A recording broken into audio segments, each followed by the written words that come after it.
Merhaba arkadaşlar, kanalıma hoş geldiniz.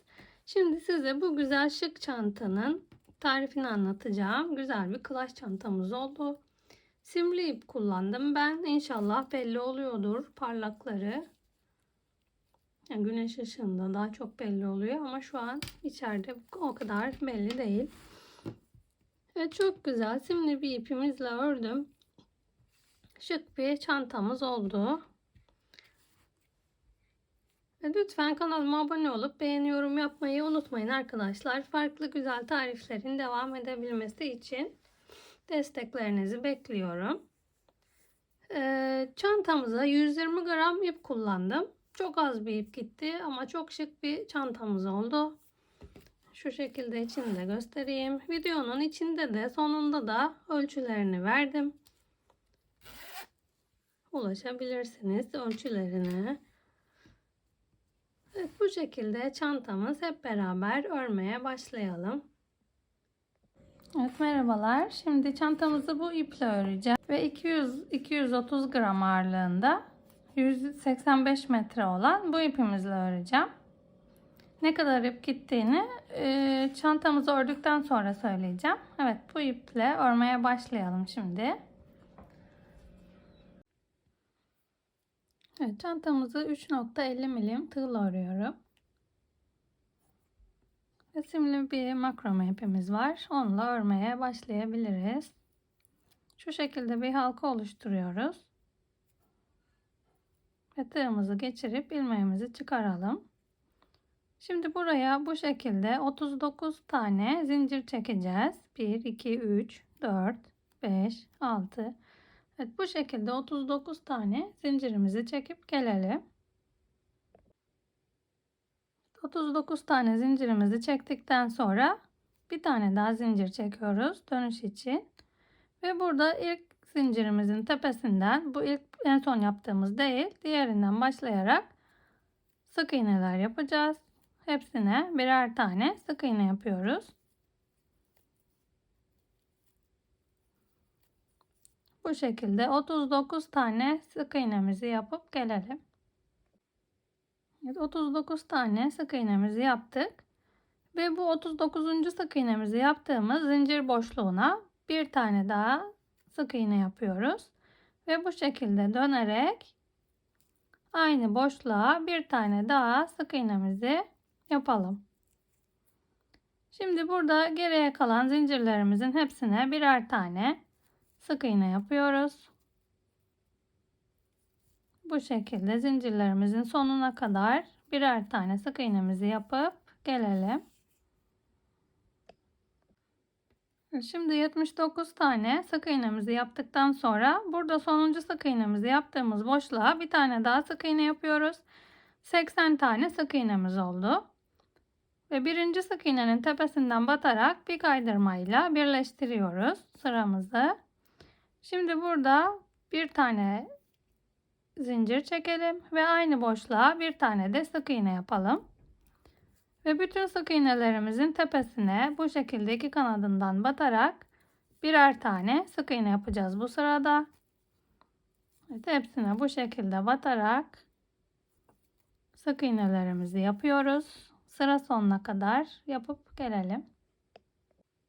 Evet, sık iğnelerimizi yaptık. En son arttırma yaptığımız sık iğnelerimizin de tepesine birer tane sık iğnemizi yaptık. Kaydırma yaptığımız yere geldik. Toplamda 80 tane sık iğnemiz var şimdi.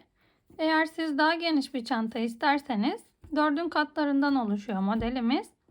Daha fazla zincir çekerek başlayabilirsiniz.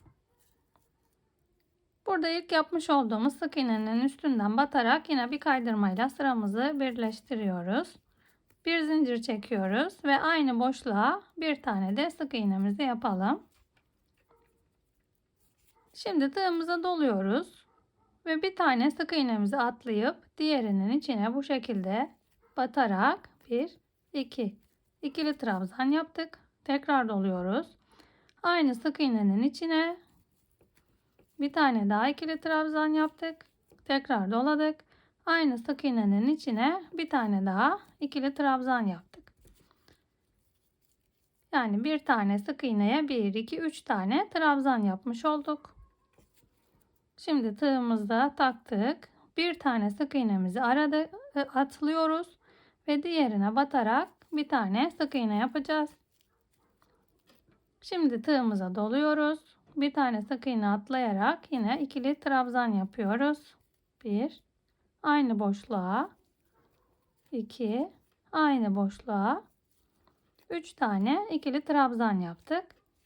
Şimdi yine bir tane sık iğne atlıyoruz ve diğerine batarak bir tane sık iğnemizi yapalım. Evet, modelimiz bu şekilde. Üstüne doladık, bir tane atladık, 3 tane ikili trabzan yapıyoruz. Şimdi üstüne dolamadık, bir tane sık iğne atlıyoruz ve diğerinden bir tane sık iğnemizi yapıyoruz. Evet, modelimiz bu şekilde, bu sıramız. Aynı şeyi tekrarlayalım. Sıranın başına kadar örüp gelelim. 3 trabzan, 1 sık iğne olacak şekilde. Evet, modelimizi uygulayıp geldik. En son 1, 2, 3 tane ikili trabzan yaptık. Ve arada yine bir tanesini atlıyoruz. Bu ilk başta yapmış olduğumuz sık iğne vardı. Sıramızın başlangıcında.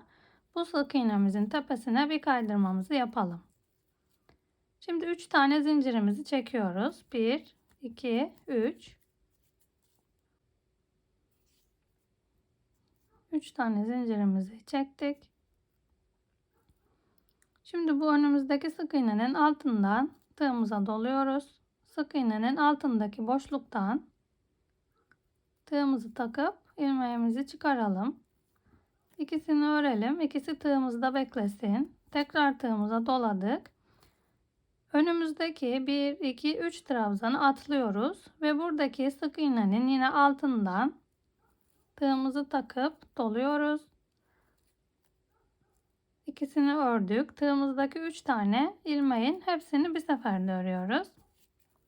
Şimdi tığımıza doladık ve bu batmış olduğumuz sık iğnenin içine batalım. 1, 2, ikili trabzan yapıyoruz. 3 tane. 1, aynı boşluğa. 2, yine aynı sık iğnenin tepesine. 3 tane ikili trabzanımızı yaptık. Tığımıza doladık ve burada yapmış olduğumuz ilmeği battığımız aynı yere sık iğnemizin altındaki boşluğa batalım. İlmeğimizi çıkarıyoruz. 1, tığımıza doladık. Yine buradaki sık iğnenin altındaki boşluktan battık. Tığımıza doladık. İkisini ördük. Yine üçünü, hepsini bir seferde örüyoruz. Tığımıza doladık ve sık iğnenin tepesinden batalım. 1, aynı boşluğa. 2, aynı boşluğa. 3 tane ikili trabzanımızı yaptık. Tığımıza doluyoruz ve buradaki sık iğnenin altına bunu battığımız aynı yere tekrar batıp bir ilmek çıkaralım. İkisini örüyoruz. İkisi tığımızda duruyor. Tekrar doluyoruz ve buradaki sık iğnenin altındaki boşluktan batarak ikisini örüyoruz. Tığımızdakinin üçünü, hepsini bir seferde örüyoruz. Evet, modelimiz bu şekilde. Hemen bu sık iğneden devam edeceğiz. İkili trabzanları yapmaya. 3 tane ikili trabzan yapıyoruz. Tığımıza doladık ve aynı boşluktan, bu alttaki batmış olduğumuz yerden ilmek çıkarıp ikisini örüyoruz. Daha sonra diğer sık iğnenin altından batıyoruz. İkisini örüyoruz. Üçünün hepsini bir seferde örüyoruz. Evet, modelimiz bu şekilde ilerleyecek. Evet, aynı şekilde buraya kadar, sıra başımıza kadar örüp geliyoruz. Evet, sıramızın sonuna kadar modelimizi uyguladık. Şimdi tığımıza dolayalım. Ve burada yine bu sık iğnemizin altından bir ilmek çıkaralım. İkisini örelim. İkisi tığımızda kalsın. Tekrar doluyoruz. Ve burada ilk başta yapmış olduğumuz bir tane uzun trabzanımız vardı. Oradaki trabzan boşluğuna batalım. Aynı battığımız yerden bir ilmek çıkarıyoruz. İkisini örüyoruz. Ve tığımızdaki 3 tanenin hepsini bir seferde örelim. Şimdi tekrar tığımıza doladık ve burada ilk başta 3 tane zincir çekmiştik. Bu zincirin dibinden batarak buraya da 2 tane ikili trabzan yapıyoruz. 1, aynı boşluğa 2. Şimdi burada ilk başta yapmış olduğumuz 1, 2, 3 tane zincirimiz vardı. Bu zincirlerin en üstündekine batıp bir kaydırma yapalım. Bir tane zincir çektik. Şimdi burada alttaki 3 tane ikili trabzanımız vardı. Bu en son yaptığımız sıranın bir altında görünen 1, 2, 3 tane ikili trabzanımızın ortasındaki ile bu sıramızın başlangıcında altta yapmış olduğumuz 1, 2, 3 tane ikili trabzan var. Bunun ortasındakini birleştireceğiz. Tığımıza doluyoruz. Bu gerideki trabzanın ortasına batalım. Bir ilmek çıkaralım. Şimdi ikisini bir seferde ördük. İkisini bekletiyoruz. Doladık tığımıza. Şimdi bu önümüzdeki 3 tane ikili trabzanın da ortasındakine battık. Ve buradan da bir ilmek çıkardık. İkisini ördük. Üçünü hepsini bir seferde örüyoruz. Tekrar tığımıza doladık ve önümüzdeki bu 2 tane trabzanı birleştirdiğimiz yerlerde buralarda oluşan ilmeklerimize 3 tane trabzan yapacağız. İlk baştakinden başlıyoruz. Bu şekilde batalım. 1, aynı boşluğa 2, aynı boşluğa 3. 3 tane ikili trabzanımızı yaptık. Şimdi tığımıza doladık ve altta batmış olduğumuz aynı boşluğa, buradakine battığımız aynı boşluğa batalım. Tığımıza doladık. İlmeğimizi aldık. İkisini ördük. İkisi tığımızda bekliyor. Tekrar doladık. Ve bu önümüzdeki modeli atlıyoruz ve bu modelin altındaki 1, 2, 3 tane yapmış olduğumuz trabzanın ortasına batarak yine bir ilmek çıkaralım. İkisini ördük. Tığımızdakinin üçünü hepsini bir seferde örüyoruz. Tekrar tığımıza doladık ve burada yukarıdaki ilmeğimizden batarak 3 tane ikili trabzan yapacağız. 1, 2, aynı boşluğa 3 tane ikili trabzanımızı yaptık. Tekrar tığımıza doladık ve altta batmış olduğumuz bu 1, 2, 3 tane trabzanımız vardı en altta.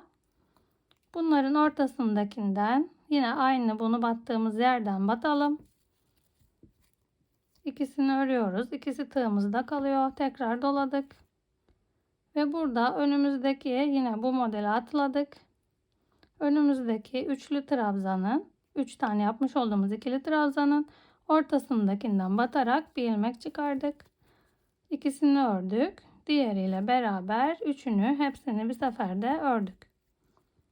Yine burada önümüzdeki ilmekten 3 tane ikili trabzanımızı yapıyoruz. 1, 2,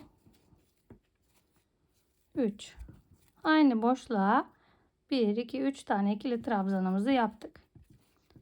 Evet, modelimiz bu şekilde ilerliyor. Aynı biraz önce aşağıda yapmış olduğumuz ilmeğe battığımız yerden tekrar bir ilmek alıp ve bu modeli atlayıp bu alttaki üçlü trabzanın ortasındakinden yine batarak ilmek çıkarıp üçünü bir seferde örüp birleştiriyoruz. Bu şekilde görünüyor. Yine sıra başına kadar örüp gelelim. Bir sıra modelimizi uyguladık. Yine tığımıza doluyoruz. Sıramızın sonunda bu ilmeğimizi battığımız yerden ilmeğimizi çıkarıyoruz. İkisini ördük. İkisi tığımızda. Tekrar doluyoruz. Ve bu önümüzdekilerin hepsini atlıyoruz. Ve burada ilk başta geriye dönüp batmıştık. Oradaki aynı ilmeği battığımız yerden batarak ilmeğimizi çıkardık. İkisini ördük. Üçünü bir seferde ördük. Şimdi yine önümüzde burada ikisinin arasındaki boşluktaki kalan buradaki ilmeğimizden 3 tane ikili trabzanımızı yapalım. 1 2 3. Evet, 3 tane ikili trabzanımızı yaptık. Ve burada ilk başta yapmış olduğumuz birleştirme yerimiz var.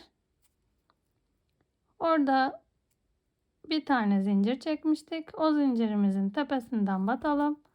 Kaydırmayla sıramızı birleştirelim.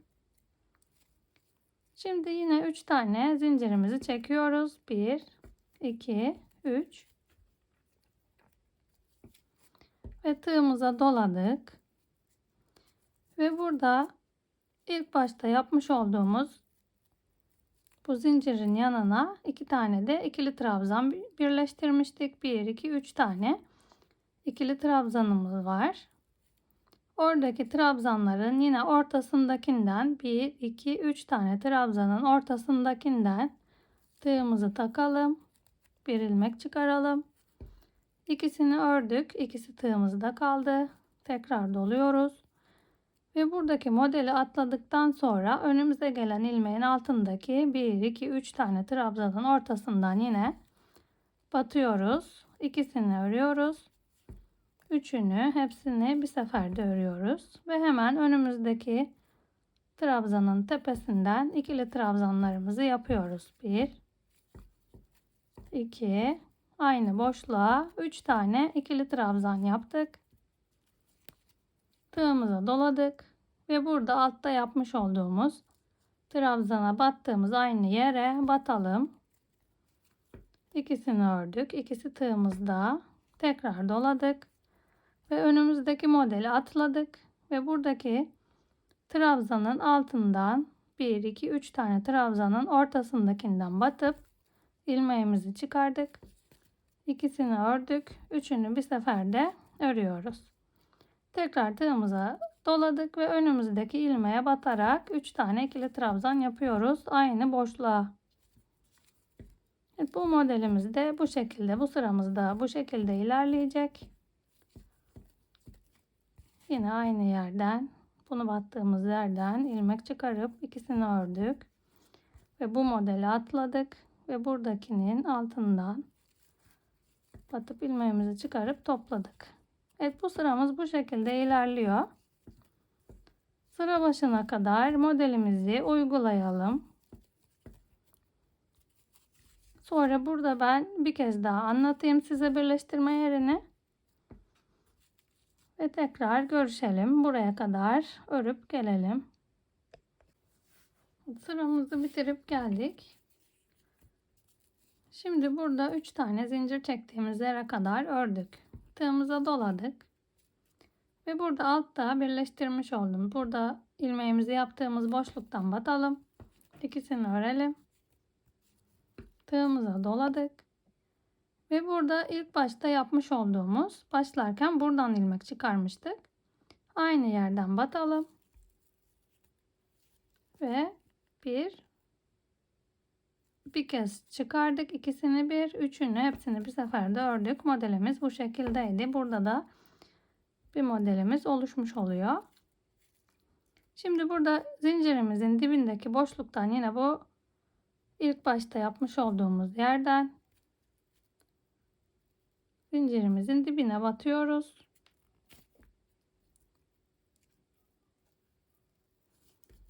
Ve 2 tane ikili trabzan yapıyoruz. Bir, aynı boşluktan 2 tane yaptık ve burada ilk başlarken çekmiş olduğumuz 3 tane zincir var. Bu zincirle beraber 1 2 3 tane ikili trabzanımız oldu. Yine burada zincirimizin tepesinden batalım ve bir kaydırmamızı yapıyoruz. Bir tane zincirimizi çektik. Tığımıza doluyoruz. Ve burada altta, burada aşağıda 1 2 3 tane ikili trabzanımız vardı. O trabzanların ortasındakine batalım yine. Ve bir ilmeğin üstüne doluyoruz. Trabzanın ortasındakine battık. İlmeğimizi çıkardık. İkisini ördük. İkisi tığımızda kaldı. Tekrar doluyoruz.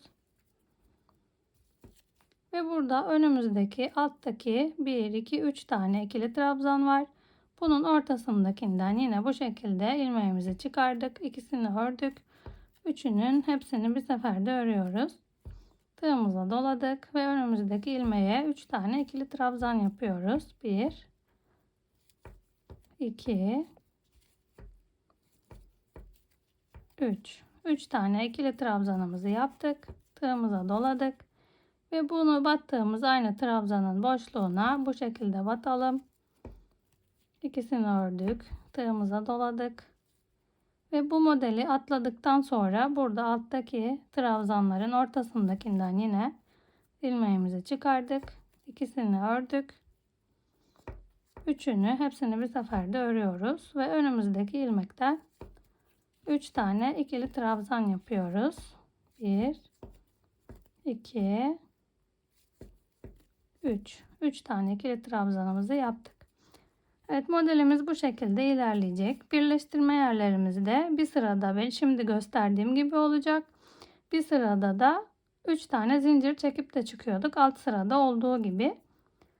Yani şimdi aynı modeli uygulayacağız. Buraya kadar geleceğiz. Sonra burada bu modelimizin üstündeki bu büyük ilmekleri burada oluşturacağız. Ve buradaki ilmeğe 3 tane ikili trabzanımızı yapacağız. Ve buradaki birinci zincir çektiğimiz yerden kaydırmamızı yapıp 3 tane zincir çekeceğiz. Modelimiz bu şekilde ilerleyecek. Evet, aynı alt sırada o anlattığım şekilde devam edecek modelimiz. Çantamız istediğimiz uzunluğa gelene kadar bu modeli döne döne örüp geleceğiz. Evet, örüp geldikten sonra kaç santim olduğunu, uzunluğunu size söyleyeceğim. Aynı bu modeli uygulayıp gelelim. Evet, çantamızı örüp geldik. Şöyle ölçünce 11-11,5 santim yüksekliğe ulaşana kadar ördük. Şu şekilde önünü de ölçelim. Eni de 26 santim.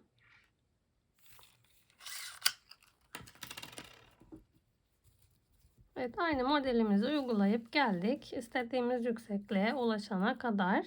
Şimdi buraya nasıl birleştirdim onu da anlatayım. Şöyle bozayım burayı.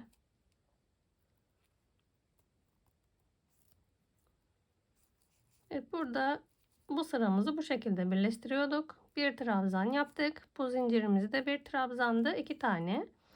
Buradaki aynı boşluğa bir tane daha batıyorduk. 3 tane burada ikili trabzanımız olmuştu. Zincirle beraber. Bu şekilde birleştiriyoruz. Bu sıramızı en son böyle bitirdik. Kaydırmamızı yaptık.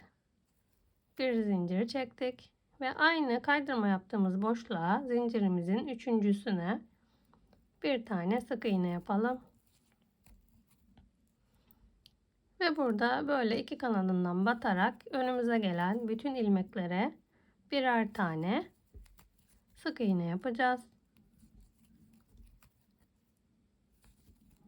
Çantamızın ağız kısmı düzgün dursun diye birkaç sıra sık iğne öreceğim burada. Eğer başlangıç yerini karıştırırız diyorsanız buraya bir yer belirleyici takabilirsiniz. Birinci sık iğnemize. Şimdi bir sıra boyunca hepsine birer tane önümüze gelen ilmeklerin hepsine bu şekilde batarak sık iğne yapacağız. Hiçbir atlama, arttırma, eksiltme yapmayacağız. Hepsine birer tane sık iğne yapacağız. Bu şekilde sık iğnelerimizi yapalım. Bir sıra boyunca yer belirleyicisinin olduğu yere kadar örüp gelelim sık iğnelerimizi. Evet, bir sıra boyunca sık iğnelerimizi yaptık. Şimdi yer belirleyicimizi çıkaralım. Ve burada kaydırma yaptığımız ilmek var. Onu atlıyoruz. Ve burada birinci yapmış olduğumuz sık iğnenin tepesinden batarak kaydırmamızı yapalım. Bir zincirimizi çekiyoruz. Ve aynı boşluğa bir tane de sık iğnemizi yapalım. Evet, bu sırada da hepsine birer tane sık iğne yapacağız. Yer belirleyicimizi takalım yine birinciye. Bu şekilde birer tane sık iğnemizi yapıyoruz yine. Şöyle bir bakalım, ne kadar sık iğne sırası olmasını istiyorsanız o kadar sık iğne sırası yapabilirsiniz. Şimdi ikinci sıradayız biz. Bu sık iğne sırasından sonra bir sıra daha sık iğne sırası yapacağım. Bakacağım yüksekliğe nasıl olmuş. Eğer düzgün görünürse gözüme 3 sıra sık iğne örmüş olacağım. Ama eğer kısa gelirse bir sıra daha örerim. 3 ya da 4 sıra sık iğne örüp gelelim. Evet, diğer belirleyicimizin olduğu yere kadar örüp geldik sık iğnelerimizi. Kaç sıra sık iğne örmüşüz? 1, 2, 3, 4. 4 sıra sık iğnemizi örüp geldik. Şimdi burada yer belirleyicimizi çıkaralım.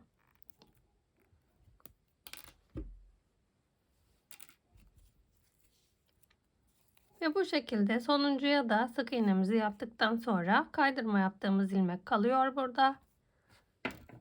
Ve ipimizi keselim. Ve bu ilmeğimizi bu şekilde tutarak çıkarıyoruz. Şimdi bu önümüzdeki sık iğneden değil, bir sonraki sık iğnenin altından bu şekilde batalım. Ve burada çıkarmış olduğumuz ilmeği çantamızın iç yüzüne doğru çekiyoruz. Biraz sıkıştırıyoruz. Ve burada çıkarmış olduğumuz ilmeğimizin olduğu yerden bu altındaki ilmekle beraber ikisini bu şekilde ilmeğimizin içinden tığımızın ucunu çıkardık. Ve bu ipimizi içeriye doğru çekiyoruz. Evet, sıramızın bitişini bu şekilde düzeltiyoruz. Ve bitişimiz böyle oluyor. Çok sıkıştırmayalım. Normal ilmekmiş gibi bu da görünsün burada. Düzeltelim. Daha ince bir tığla ipimizin ucunu iç yüzünde kaybedebiliriz. Şöyle ilmeklerden takarak önce bir tane düğüm atalım. Ve bu ipimizi bu şekilde ilmeklerin içinden arasından geçirerek bir süre yürütelim.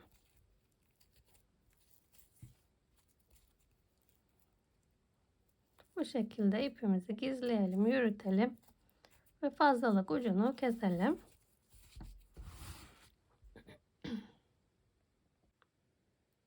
Evet, çantamızın ağız kısmına fermuar dikeceğim ben. Ben fermuarımı metreyle alıyorum ve bu şekilde çantamızın boyuna göre kesiyorum.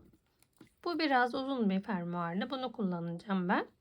Siz de çantanızın ağız kısmının kaç santim olduğunu ölçerek bu santimden birkaç santim daha uzun olan bir fermuar alabilirsiniz. Hazır alıyorsanız çantanızın ağız kısmından daha uzun olsun. 2-3 santim daha uzun olsun. Şimdi şu şekilde yerleştirelim. İçine fermuarımızı. Biraz pay bırakıyorum ben aşağı doğru. Buradan toplu iğne ile iğneleyeceğim önce. Ve rahat açılıp kapanıyor mu diye bakacağım daha sonra. Eğer açılıp kapanmasında bir sorun olmazsa iğnelediğim yerlerden dikeceğim. Elde makine dikişi olarak dikeceğim. Siz elde dikmek istemiyorsanız bir terziye de verebilirsiniz. Astarıyla beraber fermuarınızı diktirebilirsiniz. Ama elde dikecekler için şimdi anlatayım ben.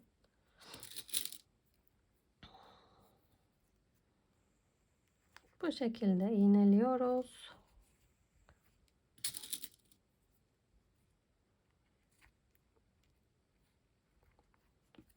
Fazla olan kısmını ben kesiyorum daha sonra. Şimdi de bu kısmından iğneleyelim.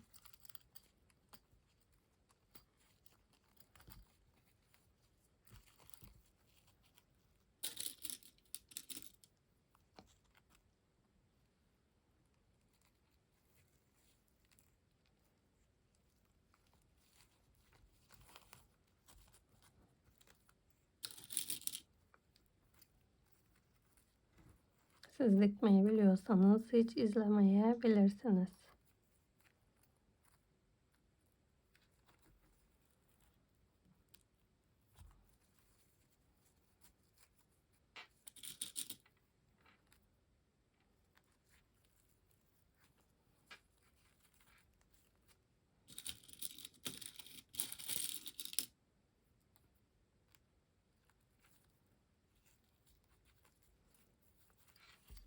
Evet, iğneledikten sonra bakıyoruz düzgün kapanıyor mu diye.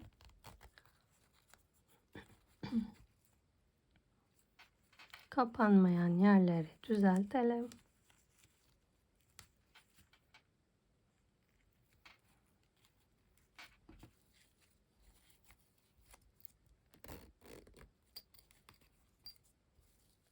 Evet, şimdi düzgün gibi.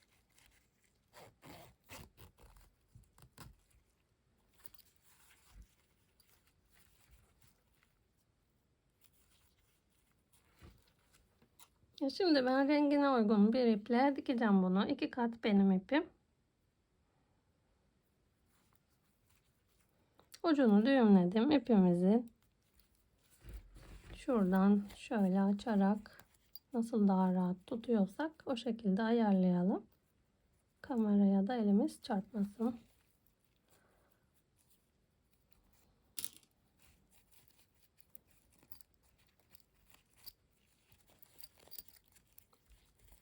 Şu fermuarı kaçırmayalım. Bakın ne kadar ucunda kaldı.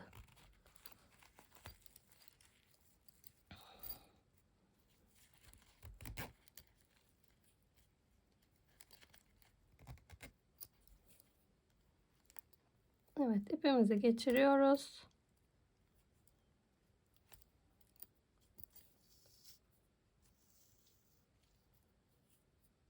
Ve şimdi bir tane geriden batarak fermuarımızı da tutturarak bu şekilde biraz önce ipimizi çıkardığımız yerdeki ilmeğin bir önünden takalım.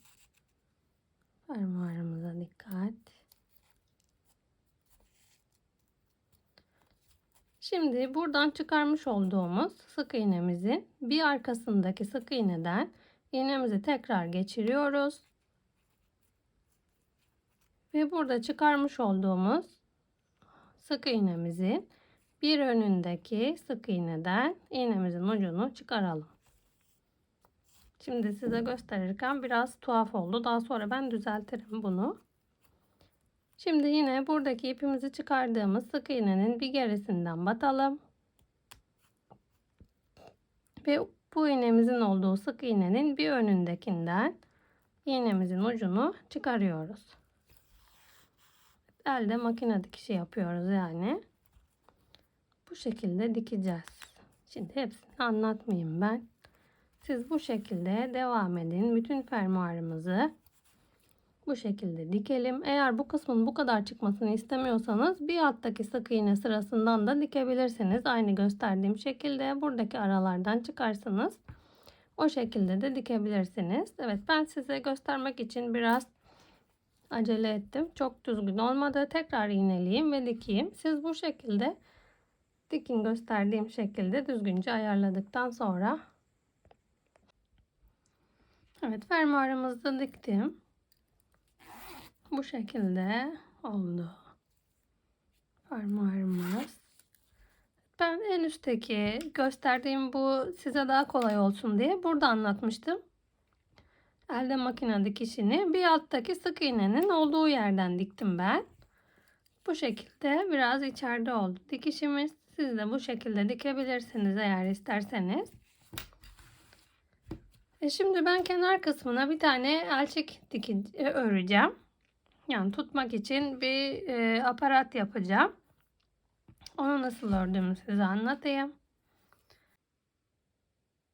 Evet, yan kısmı için kordon öreceğim. Şu şekilde halkamızı yapalım. 5 milim tığ örüyorum kordonumuzu. Daha geniş olsun diye. Ve buradan bir ilmek çıkarıp sabitleyelim. 2 tane zincir çektik. Ve en son zincire değil diğer zincire batarak buraya bir tane sık iğne yapalım. Şimdi çok kolay bir model. Bu önümüzdeki birinci ilmeğe batalım. Tığımıza dolayalım. Ve ikisini bir seferde örelim. Buradan takıyoruz. Tığımıza doluyoruz. Ve ikisini bir seferde örüyoruz. Kaydırma yapmış oluyoruz. Yani ikisine bir. Buradan ilmeğimizi takıp kaydırmamızı yapıyoruz. Evet, bu kadar basit, çok kolay yapması kordonumuzu. Ama siz bu çok ince gelir bana derseniz dangalez olarak da örebilirsiniz ya da farklı kordonlar da örebilirsiniz yan kısmı için. Ben bu kordonu çok seviyorum. Bundan bileklik falan da yapabilirsiniz. Çok güzel bir model. Tığ numarasını daha geniş tutabilirsiniz ya da ince olduğunu düşünüyorsanız 2 kat ipten de yapabilirsiniz. Bileklik falan örecekseniz 2 farklı renkte kullanabilirsiniz. Yani böyle çok güzel bir model bu da.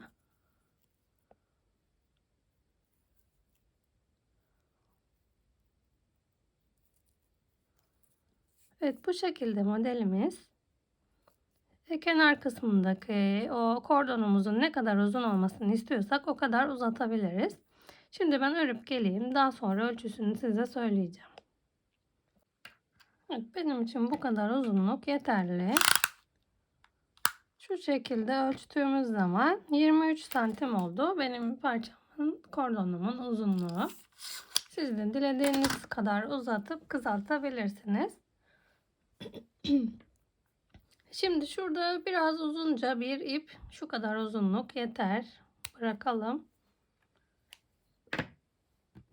Ve bu ilmeğimizi buradan çıkarıyoruz. Daha ince uçlu bir tığ alalım. Şimdi burada şu şekilde sabitleyeceğiz buraya.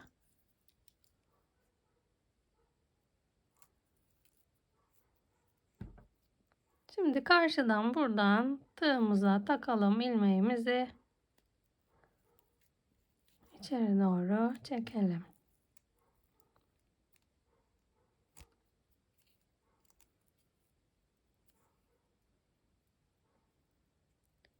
Uçlarımızı daha sonra kaybederiz. Şimdi ben size göstermek için biraz acelece anlatayım. Şimdi öne doğru çekelim. Hiç izlemeyebilirsiniz. Eğer kendiniz yaparız derseniz yine de ben anlatmak istedim. Dikkat etmemiz gereken tek şey ön yüzünün görünmesi burada. Şu şekilde ön yüzü dönük olsun. Dikkat edelim tersinden birleştirmeyelim burayı. Şimdi 2 kez dönmek üst kısım için yeterli. Sıkıştıralım. Şimdi burada alttaki ilmeklerden ve diğer karşıdaki ilmeğin de bu şekilde arasından takarak ipimizi tığımıza takıp öne doğru çekelim. Sıkıştıralım. Şimdi de yine aynı şekilde bu kenardan takalım ve arkaya doğru çekiyoruz. Yani sabitleyelim burada iyice ipimizi. Yine aynı yerden takalım. Ve yine arkaya doğru buradan çıkaralım.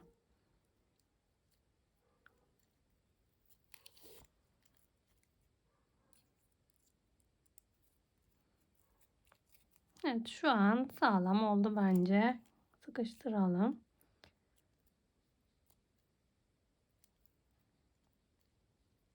Bu ipimizi ve bu ipimizi içinden yürüterek kaybedeceğiz. Şimdi burada ya ucunu düğümleyebiliriz.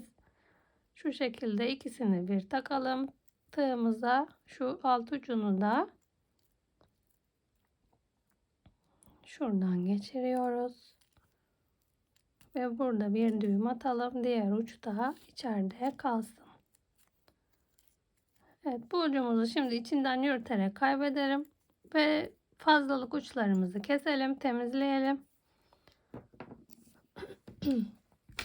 Daha sonra ben çantanın bitmiş haliyle artık görüşeyim sizinle. Şuradan bir yerlerden takabiliriz. Sağ tarafta mı olmasını istiyorsanız, sol tarafta mı olmasını istiyorsunuz, kendi kullanma şeklinize göre bunun yerini değiştirebilirsiniz. Evet, bu şekilde bu iplerimizi temizleyeceğiz tabi.